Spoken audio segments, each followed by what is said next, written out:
प्रभु जब अपनी शक्तियों का प्रकाश करते तो लगता है कोई त्रिभुवन में जिसकी रक्षा नहीं कर सकता, उसकी रक्षा के लिए मां भवानी दुर्गा अपना भयानक रूप धारण करके महिषासुर आदि दैत्यों का मर्दन करती है। प्रभु है उस रूप में, दूसरा नहीं है। तो उनकी सामर्थ्य कितनी है? दुर्गा कोटि अमित अरिमर्दन। हरि की सामर्थ्य कैसी?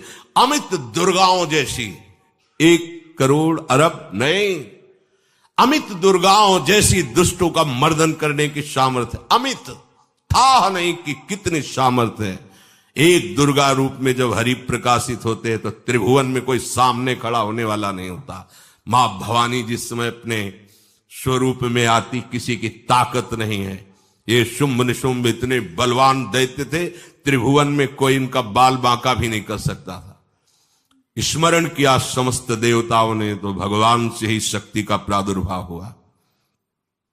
इतना सुंदर रूप मां भगवती का। शुंभ निशुंभ के पार्षद घूमते रहते थे, उन्होंने देखा, जाके बताया कि आपके महल में जितनी सुंदरियां उसकी दासी बनने योग्य भी नहीं है, ऐसी सुंदरी का हमने दर्शन किया। बोले मेरा जाके परिचय बताओ। बोले ऐसा नहीं लगता कि आपके परिचय बताने से केवल आ जाएंगी। तो उनका अगर ऐसा नहीं तो केश कर्षण निर्धूता गौरवा मां गरिष्यति, उसके गौरव को धूल में मिलाते हुए बाल पकड़कर घसीट कर हमारे पास लाओ। मार्कंडेय पुराण। उनके पार्षद गए और बताया हमारे मालिक शुंभ निशुंभ है, उनका आदेश है कि आप महल में चलो और आदर सहित, अगर आप ऐसा ना करती हैं तो मैं आपका निरादर करते हुए बाल पकड़कर घसीटते हुए ले जाऊंगा। देवी जी ने मुस्कुरा दिया और कहा अपने मालिक से कह दो जाकर के कि हम उसी की आज्ञा पालन करती जो हम पर युद्ध में विजय प्राप्त कर ले। वो जाके बोले हाँ वो तो मतवाले, त्रिभुवन में कोई जोड़ ही नहीं था। आए और उद्दंडता पूर्वक वचन बोलने लगे। माता जी ने कहा बस तब तक बोल ले जब तक मैं मधु का पान कर रही हूं, बस ये पान करते ही तेरी जीवन लीला समाप्त हो जाएगी। ऐसा ही हुआ। जो ही पान करके सिंह पर सवार होकर गर्जना की, सारा का सारा अहंकार धूल दूषित हो गया, काट के फेंक दिया। ऐसी अनंत अमित दुर्गाओं जैसी सामर्थ्य हमारे प्रभु श्री हरि में, अमित दुर्गाओं जैसी, क्योंकि अनंत शक्तियों के स्वामी हैं। उनकी लीला में क्यों में हो? अरे वो जब करुणा करते हैं, अपनी महिमा से उतरते हैं, तो भक्त जब ऐसे कर देता है तो डरप जाते हैं।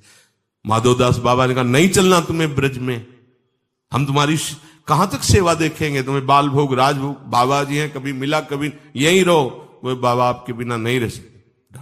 दोबारा बोल नहीं पाए जगन्नाथ। ये सुन करके हृदय बलिहार होता है। ओ ऐसे सामर्थ्यशाली प्रभु अपने भक्त के प्रेम प्रणय पर भी कितना डरते हैं।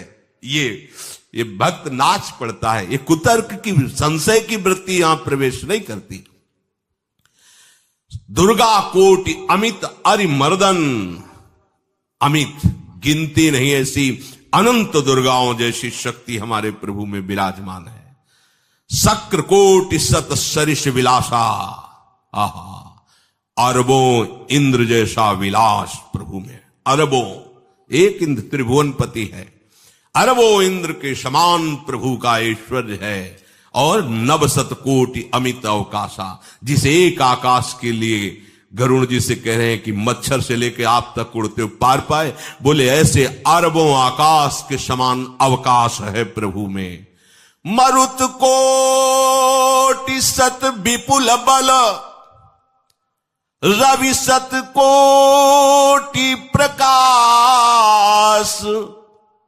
शशि सत कोटि सुशीतल, समन सकल भव त्रास।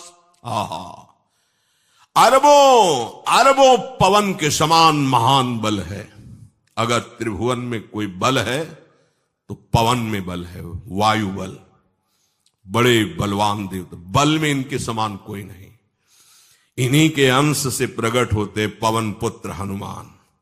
और इन्हीं के अंश से प्रकट होते पवन पुत्र भीम, बेजोड़ बलशाली महात्मा। दोनों महात्मा बेजोड़ बलशाली। जेगिर चरण दे हनुमंता, चले उसोगा पाताल तुरंता। जिमि अमोघ रघुपति कर बाना, ये ही भांति चले हनु। किलकार दे तो राक्षसियों के गर्भ गिर जाते थे। ऐसे महान बली हनुमान जी। और भीम का क्या कहला है? जब ये देव पुष्प उड़ करके आया और द्रौपदी जी को दिया गया, तो द्रौपदी जी ने कहा इसका जोड़ होना चाहिए, इस पुष्प का। सबसे कहा पर किसी ने नहीं सुना। भीम ने कहा कहीं भी मिलेगा मैं इससे लाएंगे। ऋषियों ने समझाया कि आगे मत बढ़ो, ये यक्षों की भूमि है, युद्ध हो जाएगा और तुम्हें तैयारी करनी है हस्तिनापुर के लिए, और तुम इधर। वो सब दिव्य हैं, पवन पुत्र हैं। किसकी मां ने अपने वेग को बढ़ाया तो महाभारत में पढ़ के देख लो, इनके चलने के वेग से वृक्ष उखड़ उखड़ कर गिर रहे थे। ऐसे जब चल रहे थे तो चलने के वेग से वृक्ष उखड़ जाते थे भीम के। तो हनुमान जी ने सोचा किसी के समझाए तो समझेंगे नहीं, तो आगे पवन पुत्र ही बैठ गए, बूढ़े बानर का वेश लेकर, लंबी पूंछे से। मार्ग में मर्यादा है, किसी पशु को भी नहीं लांघना चाहिए। विवेकवान उपासक ऐसा नहीं कि कोई सो रहा है पशु भी आप उसे लांघ जाए, ऐसा नहीं। जो विवेक है, जो मर्यादा है, वैसे किसी सोते हुए को लांघना नहीं चाहिए। उन्होंने कहा है वृद्ध बानर ये अपनी पूंछ हटा ले और मार्ग दे दे, इस समय मैं विशेष कार्य के लिए जा रहा हूं। तो उनका जब कह ही दिया है वृद्ध, तो आप समझ ही रहे होगे कि वृद्ध में क्या ताकत होती।